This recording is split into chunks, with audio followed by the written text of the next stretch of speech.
Friends, welcome back. आज के इस प्रेजेंट वीडियो में जो टॉपिक मैं आप लोगों के साथ डिस्कस करूंगा, ये टॉपिक है types of money and supply of money. +2 macro economics का जो हमारा चैप्टर है मनी, इससे रिलेटेड मैंने एक पहले भी वीडियो अपलोड किया था जिसमें मैंने मनी के meaning, origin, features, barter system के क्या ड्रॉबैक्स रहे जिसकी वजह से मनी इंट्रोड्यूस करी गई और मनी के फंक्शंस के बारे में डिटेल में डिस्कशन करी थी। इस वीडियो से रिलेटेड जो भी मैंने डिस्कशन आप लोगों के साथ करी थी उसका लिंक मैं इस प्रेजेंट वीडियो के डिस्क्रिप्शन बॉक्स के अंदर मेंशन कर दूंगा। ये जो मेरा प्रेजेंट वीडियो होने जा रहा है, इसमें मैं आप लोगों के साथ डिटेल में डिस्कशन करूंगा कि टाइप्स ऑफ मनी क्या होता है, हमारी कंट्री में मनी कौन सप्लाई करता है। दोस्तों, मनी के मैं टाइप्स की अगर बात करूं तो मनी के डिफरेंट टाइप्स हमें देखने को मिलते हैं। सबसे पहले टाइप तो है हमारे पास फिएट मनी। फिएट मनी की अगर आप डेफिनेशन देखो तो फिएट मनी उस मनी को बोला जाता है जिसके ऊपर गवर्नमेंट की अप्रूवल होती है, गवर्नमेंट ने सैंक्शन किया है, और इसके अंदर आते हैं notes and coins. Notes and coins को हम फिएट मनी कहते हैं क्योंकि इसके ऊपर गवर्नमेंट की अप्रूवल होती है। देन सेकेंड टाइप है हमारे पास fiduciary money. Fiduciary money by definition is the money which enjoys trust between payer and payee. मतलब जो पे करता है और जो एक्सेप्ट करता है, ये दोनों के बीच में ट्रस्ट रहता है। इस कैटेगरी के अंदर आता है चेक, क्योंकि अगर मैं किसी से पेमेंट एक्सेप्ट करता हूं तो मैं ट्रस्ट करता हूं न सिर्फ उस पर्सन के ऊपर जो मुझे चेक पेमेंट कर रहा है, बल्कि कंट्री के बैंकिंग सिस्टम के ऊपर भी मैं ट्रस्ट करता हूं। पर्सन के ऊपर मैं ट्रस्ट इसलिए कर रहा हूं क्योंकि मैं चेक एक्सेप्ट करते हुए ये विश्वास कर रहा हूं कि इसके अकाउंट के अंदर पैसे होंगे। मैं कंपनी, हमारी जो कंट्री है, कंट्री के बैंकिंग सिस्टम के ऊपर भी ट्रस्ट करता हूं। ये ट्रस्ट करता हूं कि जब मैं इस चेक को प्रेजेंट करूंगा, हमारा बैंकिंग सिस्टम इस सिग्नेचर को ऑनर करेगा और अकाउंट में से पैसा निकाल के मुझे दे देगा। इस कैटेगरी के अंदर आता है चेक पेमेंट। देन दोस्तों, ये क्रेडिट मनी थोड़ा ध्यान से समझना है और सुनना है। क्रेडिट मनी उस मनी को बोला जाता है जहां पे money value of money is more than commodity value. यहां पे दो टर्म्स ध्यान देने वाली है हमारे पास, money value and commodity value. Commodity value किसे बोलते हैं? कमोडिटी वैल्यू जो करेंसी है उसके पेपर और मेटल की वैल्यू को। से फॉर एग्जांपल 10 रुपए के कॉइन की अगर मैं बात करूं तो 10 रुपए के कॉइन के ऊपर जो 10 रुपीज लिखा है, ये तो मनी वैल्यू है, व्हाट मनी कैन बाय, और फेस वैल्यू ऑफ मनी को हम मनी वैल्यू बोलते हैं। और कमोडिटी वैल्यू मेटल की वैल्यू या फिर पेपर की वैल्यू जिससे नोट बना है। मैं अपनी बात को रिपीट कर रहा हूं यहां पे। कमोडिटी वैल्यू कॉइन के केस में मेटल की वैल्यू होती है और नोट के केस में पेपर की वैल्यू होती है। आप देखिए, अगर मैं आपको 10 रुपए का कॉइन देता हूं तो 10 रुपए के कॉइन को अगर मार्केट में चलाएंगे तो आपको 10 रुपए का सामान मिलेगा, यह है मनी वैल्यू। लेकिन अगर उसी कॉइन को हैमर से डैमेज कर देंगे और फिर चलाएंगे, कुछ नहीं मिलेगा और उससे कुछ भी नहीं आप खरीद पाएंगे। मे बी इसकी वैल्यू कुछ पैसों में रह जाएगी, 1 पैसा 2 पैसे रह जाएगी। कबाड़ी वाले को ऐसा काफी सारा मेटल इकट्ठा करके देंगे तो वो 20 रुपए किलो के हिसाब से वो मेटल परचेज कर लेगा। तो यानी कि एक सिक्के की वैल्यू जो कि 10 रुपए की थी, अब घटकर वो कुछ पैसे रह गई है। यहां पे कमोडिटी वैल्यू दोस्तों बहुत ही कम है, मनी वैल्यू ज्यादा है।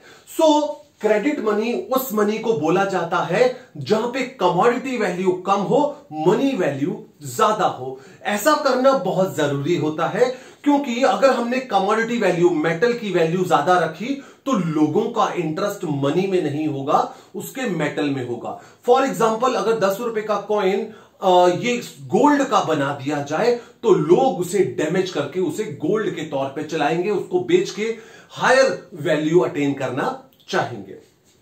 डेलिबरेटली इसीलिए हमारी जो गवर्नमेंट है कमोडिटी की वैल्यू को कम रखती है, मनी की वैल्यू को ज्यादा रखती है, ताकि हमारा इंटरेस्ट फेस वैल्यू में हो, मेटल या पेपर में हमारा इंटरेस्ट ना हो। देन दोस्तों इसके बाद हमारे पास है full bodied money. Full bodied money उस मनी को बोला जाता है जहां पे कमोडिटी वैल्यू और फेस वैल्यू दोनों एक दूसरे के बराबर होते हैं। अगर मैं इसकी बात करूं तो हमारी कंट्री में आज की तारीख में तो फुल बॉडीड मनी बन नहीं रही, लेकिन हां अगर बनाना चाहे बना सकते हैं। ये दो केसेस में हो सकता है, या तो बहुत ही लो डिनोमिनेशन के कॉइन्स और नोट्स चला दिए जाए तो पेपर और मेटल की वैल्यू भी उतनी ही होगी, फेस वैल्यू भी उतनी ही होगी, या फिर हाई डिनोमिनेशन की करेंसी में बहुत ही ज्यादा एक्सपेंसिव मेटल यूज होने लग जाए तकरीबन उसी वैल्यू का, तो ये फुल बॉडीड मनी कहलाएगा। सो दोस्तों इसके बाद हम बात करेंगे, नेक्स्ट है नियर मनी। नियर मनी उस मनी को बोला जाता है जो डायरेक्टली मीडियम ऑफ एक्सचेंज का काम नहीं करता। हमें पहले इसे कैश में कन्वर्ट करना होगा, फिर ये मीडियम ऑफ एक्सचेंज का काम करेगा। For example gold. गोल्ड को अगर डायरेक्टली मार्केट में ट्रांजैक्शन पर्पस के लिए लेके जाएं तो कोई भी गोल्ड को एक्सेप्ट नहीं करेगा। मैं सब्जी वाले के पास जाता हूं, सब्जी परचेज करता हूं, गोल्ड उसे देता हूं और रिटर्न बाकी के पैसे मांगता हूं, वो इस गोल्ड को एक्सेप्ट नहीं करेगा, उसको पैसा चाहिए। सो इस केस में ये जो गोल्ड है, गोल्ड ने डायरेक्टली मीडियम ऑफ एक्सचेंज का काम नहीं किया, लेकिन इस गोल्ड को मैं ज्वेलर को बेच देता हूं। जब मैं ज्वेलर को ये गोल्ड बेच दूंगा, कैश आ जाएगा और इस कैश से फिर मैं सब्जी वाले के पास जाके सब्जी परचेज कर सकता हूं। तो ऐसे में हमने देखा कि गोल्ड ने डायरेक्टली मीडियम ऑफ एक्सचेंज का काम तो नहीं किया, हां इनडायरेक्टली जरूर किया, बिकॉज गोल्ड को मैं कैश में कन्वर्ट कर सकता हूं और फिर कैश को मैं कमोडिटी को परचेज करने में यूज कर सकता हूं। नियर मनी ऐसा एसेट है जो डायरेक्टली मीडियम ऑफ एक्सचेंज का काम ना करे बट इनडायरेक्टली करे।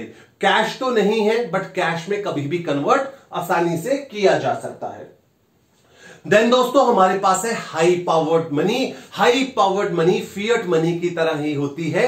ये वो मनी है जो कि गवर्नमेंट ने इशू की है, गवर्नमेंट की अप्रूवल है। इस कैटेगरी के अंदर भी नोट्स एंड कॉइन्स आते हैं। सो दोस्तों ये हमारे 6 डिफरेंट टाइप्स थे मनी के।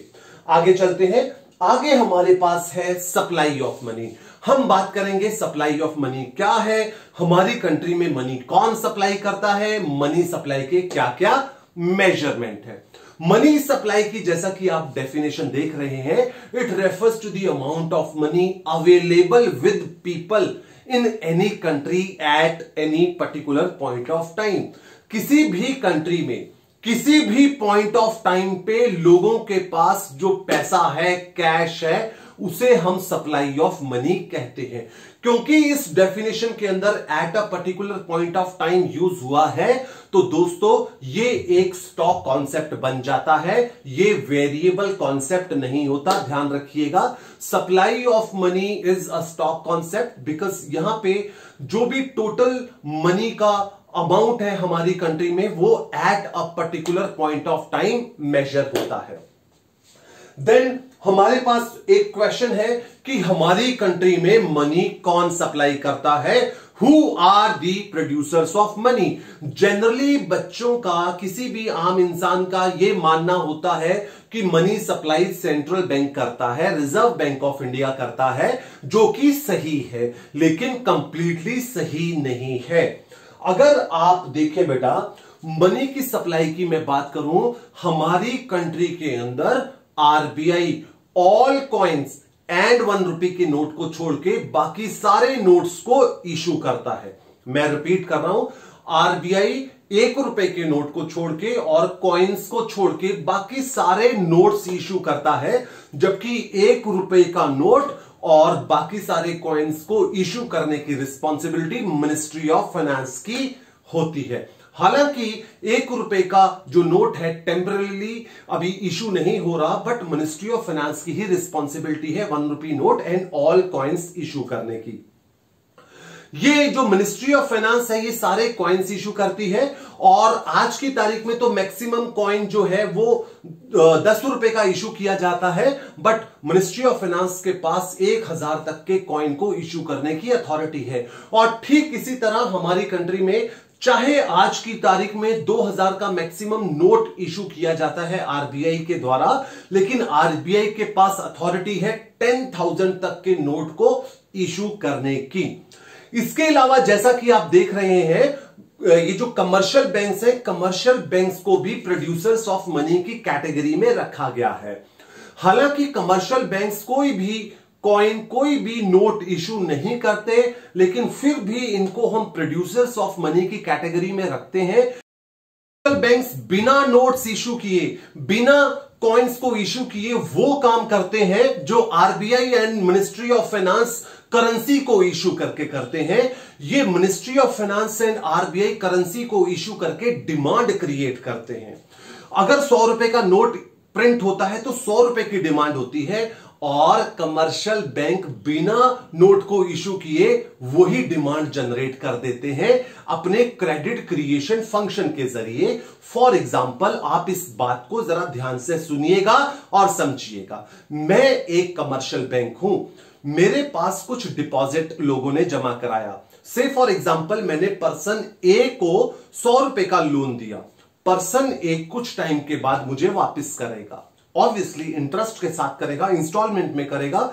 सिचुएशन को सिंप्लीफाई करने के लिए मैं मान रहा हूं, उसने 100 रुपया रिटर्न किया और ये 100 रुपया मैंने पर्सन बी को दे दिया। बी ने 100 रुपया कुछ टाइम के बाद रिटर्न किया, फिर मैंने सी को लोन दे दिया। सी ने कुछ टाइम के बाद मुझे रिटर्न किया। इस 100 रुपए को मैंने पर्सन ए, बी और सी 3 लोगों को दिया। पर्सन ए ने 100 की डिमांड करी, पर्सन बी ने 100 की डिमांड करी, पर्सन सी ने 100 की डिमांड करी।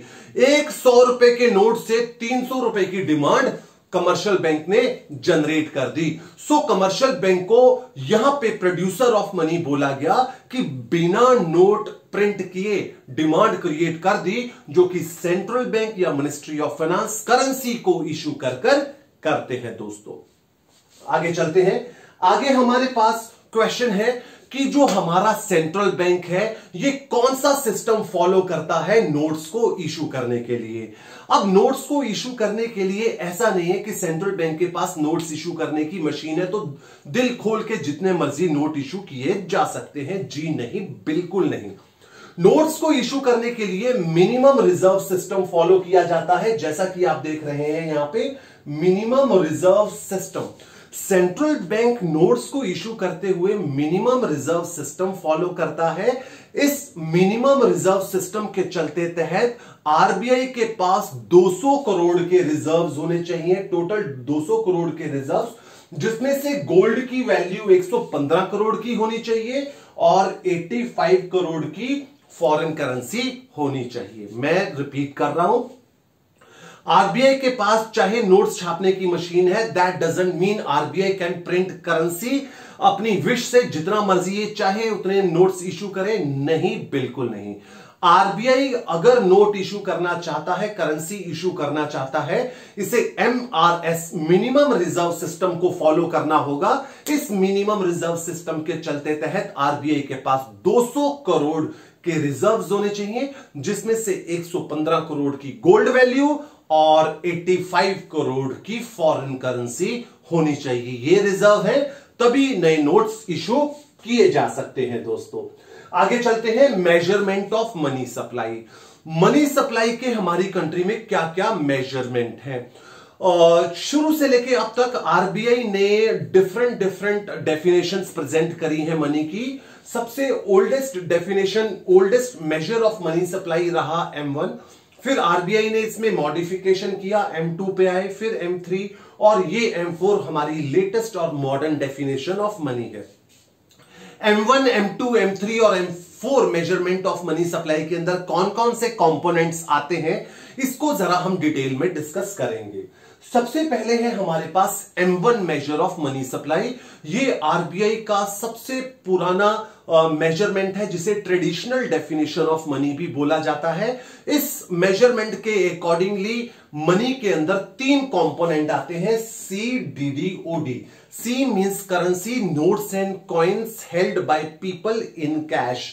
देन डिमांड डिपॉजिट्स, ये कमर्शियल बैंक्स के पास रखा हुआ कैश है।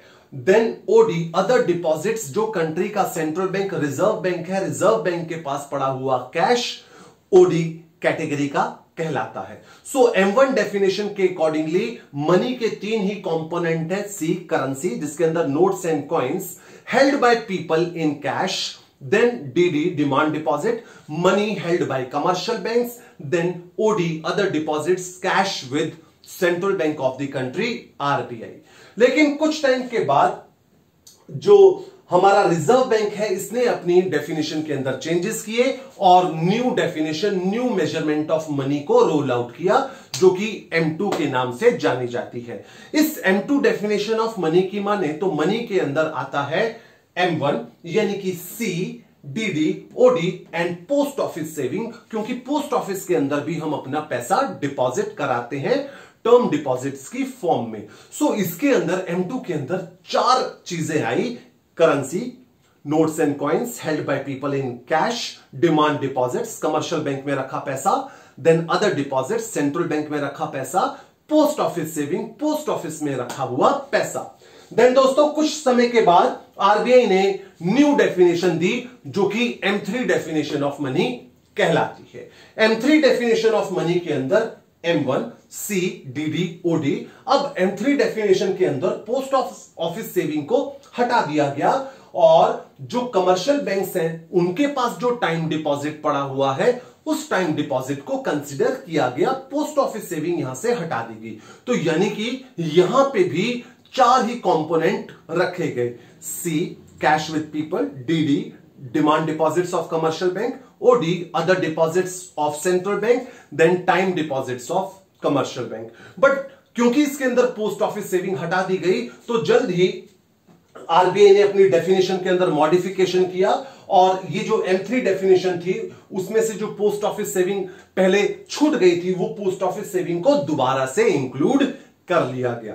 सो दोस्तों ये 4 मेजरमेंट आरबीआई ने टाइम टू टाइम दिए हैं। याद रहे यहां पे M1 जो है वो ट्रेडिशनल डेफिनेशन ऑफ मनी है, M4 modern definition of money है, ये M1 जो है नैरो डेफिनेशन ऑफ मनी है, M4 broadest definition of money है, M1 most liquid definition of money है, M4 least liquid definition of money कहलाती है दोस्तों।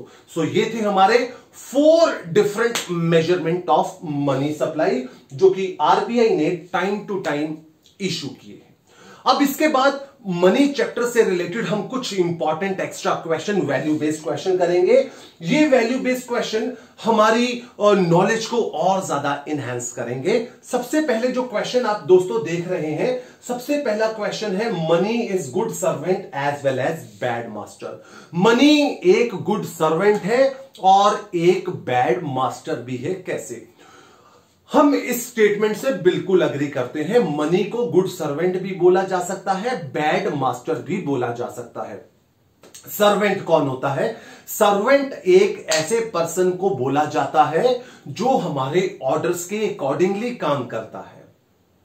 ही remains on his toes to fulfil our orders and makes our life comfortable. हम जो बोलते हैं सर्वेंट वो करता है, ठीक उसी तरह मनी भी वैसा ही करती है। हमारी लाइफ को कंफर्टेबल बनाने के लिए जिंदगी में जो भी लग्जरी की आइटम्स हैं, जो नेसेसिटी चाहिए हमें, मनी उन चीजों को परचेज करने में हेल्प करती है और हमारी लाइफ को जीने लायक बनाती है। मनी एक गुड सर्वेंट के साथ साथ एक बैड मास्टर भी है। मास्टर कौन होता है? एक ऐसा पर्सन जो ऑर्डर्स देता है, इंस्ट्रक्शंस देता है, हमें आराम नहीं करने देता, और ये master keeps us on our toes और makes our life hell. Specifically जो बैड मास्टर हो वो मनी इस लिहाज से बैड मास्टर कंसिडर की जा सकती है क्योंकि मनी को कमाने के लिए आप आराम के बारे में नहीं सोच सकते। आपको बहुत स्ट्रगल करनी पड़ेगी, बहुत मेहनत करनी पड़ेगी, आराम को कॉम्प्रोमाइज करना पड़ेगा, दिन रात मेहनत करनी पड़ेगी, तो जाके मनी आप अर्न कर पाएंगे। इस लिहाज से यह कहना बिल्कुल गलत नहीं होगा कि money is good servant as well as bad master. Then दोस्तों आगे चलते हैं। हमारे पास नेक्स्ट क्वेश्चन है, introduction of money has separated the act of buying and selling. True agree, बिल्कुल सहमत है। मनी की इंट्रोडक्शन से मार्केट की बाइंग और सेलिंग एक्टिविटीज सेपरेट हो गई हैं, जबकि बार्टर सिस्टम ऑफ एक्सचेंज में ये simultaneously they use to take place. For example, money picture में नहीं है, बार्टर सिस्टम ऑफ एक्सचेंज चल रहा है।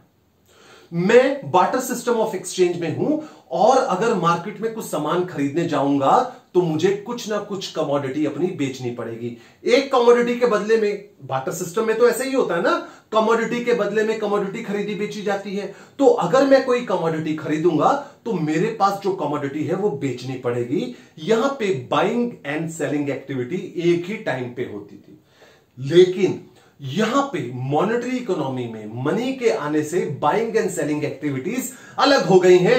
आज अगर मैं कुछ खरीदने जाऊंगा तो मेरे को कोई भी कमोडिटी बेचने की जरूरत नहीं है। अगर मुझे कोई कमोडिटी बेचनी है तो मुझे कुछ खरीदने की जरूरत नहीं है। ये दोनों एक्टिविटीज अलग अलग हो जाती हैं क्योंकि मनी की हेल्प से हम बाइंग एंड सेलिंग कर सकते हैं। हमें अपनी पोजेशन में जो कमोडिटी है उसको बेचने की बिल्कुल जरूरत नहीं रहती। आगे चलते हैं दोस्तों। आगे हमारे पास क्वेश्चन है, introduction of money has led to the expansion of the market, do you agree? मतलब मनी के आने से मार्केट का साइज बहुत ज्यादा बढ़ गया है। हम इस बात से भी अग्री करते हैं। मनी के आने से बहुत सारे नए बिजनेस निकल कर आए हैं। मनी के आने से लोकल मार्केट ग्लोबल मार्केट में कन्वर्ट हो गई है। Think of bank. बैंक क्या करते हैं? डिपॉजिट एक्सेप्ट करते हैं, लोन देते हैं पैसे का। अगर मनी ना होती तो बैंक्स का क्या रोल होता? अगर मनी ना होती तो स्टॉक मार्केट ना होती। अगर मनी ना होती तो फॉरेन एक्सचेंज मार्केट ना होती। अगर मनी ना होती तो इंश्योरेंस कंपनीज ना होती। सो दोस्तों, बहुत सारे बिजनेस एग्जिस्ट ही ना करते तो मार्केट का साइज छोटा रह जाता। मनी ना होती, एफडीआई ना होती, हम अपनी ही कंट्री में बिजनेस करते। आज की तारीख में एक कंट्री की कंपनी दूसरी कंट्री में जाके बिजनेस करती है। किस वजह से कर पाती है? कि वो पैसा लेकर जाते हैं, वहां पे जाके एसेट्स परचेज करते हैं। लेकिन अगर पैसा ही ना हो तो दूसरी कंट्री में जाके बिजनेस किस तरीके से करेंगे? बहुत ज्यादा टफ हो जाएगा। सो लोकल मार्केट से ग्लोबल मार्केट की तरफ जो हम मूव करे हैं, ये इंट्रोडक्शन ऑफ मनी की वजह से ही कर पाए हैं। सो ये स्टेटमेंट से एग्री करते हैं कि मनी के इंट्रोडक्शन ने जो है मार्केट का साइज एक्सपैंड कर दिया है। दोस्तों आगे चलेंगे। हमारे पास नेक्स्ट क्वेश्चन है, बड़े ध्यान से सुनेंगे, थोड़ा सा टेक्निकल और यहां पे माइंड अप्लाई होने वाला है। Excess money supply restricts the process of economic growth, do you agree? मतलब अगर इकोनॉमी में मनी की सप्लाई जरूरत से ज्यादा ही होगी तो इकोनॉमी में डाउनफॉल आ जाएगा। क्वेश्चन को रिपीट कर रहा हूं, अगर इकोनॉमी में मनी की सप्लाई जरूरत से ज्यादा ही होगी तो ग्रोथ प्रोसेस रिस्ट्रिक्ट हो जाएगा। अग्री? बिल्कुल अग्री। किस तरीके से? अगर मनी की सप्लाई ज्यादा है दोस्तों, ज्यादा मनी की सप्लाई होने से इकोनॉमी में डिमांड बढ़ जाएगी। इकोनॉमी में जब डिमांड बढ़ेगी और सप्लाई उस हिसाब से नहीं है तो इकोनॉमी में इन्फ्लेशन आएगी। अगर इकोनॉमी में इन्फ्लेशन आई तो सेंट्रल बैंक उस इन्फ्लेशन को कंट्रोल करने के लिए लोन महंगे कर देता है। लोन जब महंगे होंगे तो इन्वेस्टमेंट रिड्यूस होगी और इन्वेस्टमेंट रिड्यूस होने से ग्रोथ प्रोसेस जो है हमारा गिर जाएगा। रिपीट कर रहा हूं मैं अपनी इस बात को, अगर सप्लाई ऑफ मनी ज्यादा होती है तो ऐसे केस में डिमांड ज्यादा होगी और सप्लाई उस अकॉर्डिंगली नहीं हुई तो इन्फ्लेशन आएगी। इन्फ्लेशन को कंट्रोल करने के लिए सेंट्रल बैंक लोन महंगे करेगा, रेट ऑफ इंटरेस्ट बढ़ा दिया जाएगा। रेट ऑफ इंटरेस्ट हाई हो जाएगा तो इन्वेस्टमेंट गिर जाएगी, जिसकी वजह से ग्रोथ प्रोसेस रिस्ट्रिक्ट हो जाएगा, जीडीपी गिरनी स्टार्ट हो जाएगी कंट्री की। आगे चलते हैं दोस्तों। आगे हमारे पास नेक्स्ट क्वेश्चन है, what is an ideal supply of money? Economy में कितना पैसा होना चाहिए? बहुत ही क्रिटिकल क्वेश्चन है। इकोनॉमी में उतना पैसा होना चाहिए जितनी गुड्स एंड सर्विसेज की सप्लाई है। से फॉर एग्जांपल 100 करोड़ की गुड्स एंड सर्विसेज की सप्लाई है तो 100 करोड़ ही मनी की सप्लाई भी होनी चाहिए, क्योंकि अगर सप्लाई ज्यादा होती है तो इन्फ्लेशन आ जाता है। अगर सप्लाई कम होती है तो डिफ्लेशन आ जाता है। कैसे, जरा सुने। 100 करोड़ की गुड्स है इकोनॉमी के अंदर, गुड्स एंड सर्विसेज की सप्लाई 100 करोड़ की है और मनी की सप्लाई है कम 80 करोड़ की। तो यानी कि 20 करोड़ की जो गुड्स एंड सर्विसेज हैं बच जाएंगी। स्पेसिफिकली एग्जांपल लेते हैं गुड्स का ही, 20 करोड़ की गुड्स बच जाएंगी। अगली बार प्रोड्यूसर को यह एहसास हो जाएगा कि 100 करोड़ की डिमांड नहीं कर रहे लोग, 80 करोड़ की डिमांड कर रहे हैं। प्रोड्यूसर फिर 80 करोड़ ही प्रोड्यूस करना स्टार्ट करेगा। ऐसे में लेबर कम लगाएगा, लेबर कम लगाने से आउटपुट गिरेगा, इनकम गिरेगी, इंप्लॉयमेंट गिरेगी, जीडीपी गिरेगा। अगर मनी की सप्लाई ज्यादा होती है तो डिमांड ज्यादा होने से फिर इन्फ्लेशन आ जाती है। और मैंने बताया इन्फ्लेशन को कंट्रोल करने के लिए आरबीआई रेट ऑफ इंटरेस्ट महंगे करता है। रेट ऑफ इंटरेस्ट महंगा होता है तो इन्वेस्टमेंट गिरती है, फिर से जीडीपी गिरती है। सो मनी सप्लाई कितनी होनी चाहिए? जितनी गुड्स एंड सर्विसेज की सप्लाई है, एग्रीगेट सप्लाई है, उतनी ही मनी की सप्लाई हो, तभी इकोनॉमी में हम बैलेंस रख पाएंगे, नहीं तो इकोनॉमी में जीडीपी रिड्यूस होगा। दोस्तों आगे चलते हैं। आगे हमारे पास क्वेश्चन है, what do you mean by intrinsic value of money? मैंने अभी आप लोगों के साथ डिस्कस किया था कमोडिटी वैल्यू ऑफ मनी के बारे में। In fact commodity value of money को ही हम इंट्रिंसिक वैल्यू ऑफ मनी बोलते हैं। ये वैल्यू ऑफ मेटल है, ये वैल्यू ऑफ पेपर है जिससे करेंसी बनी होती है। मैंने आपको यह भी बताया ये intrinsic value of money, metal की वैल्यू और पेपर की वैल्यू को मॉनेटरी वैल्यू जो मनी की फेस वैल्यू होती है उससे कम रखा जाता है, ताकि हमारा इंटरेस्ट मेटल या पेपर में ना हो, मनी के अंदर हो। सो दोस्तों ये सारे जो कॉन्सेप्ट्स मैंने आप लोगों के साथ मनी से रिलेटेड डिस्कस करे, आई होप ये आपको समझ आए होंगे। Thank you for watching this video.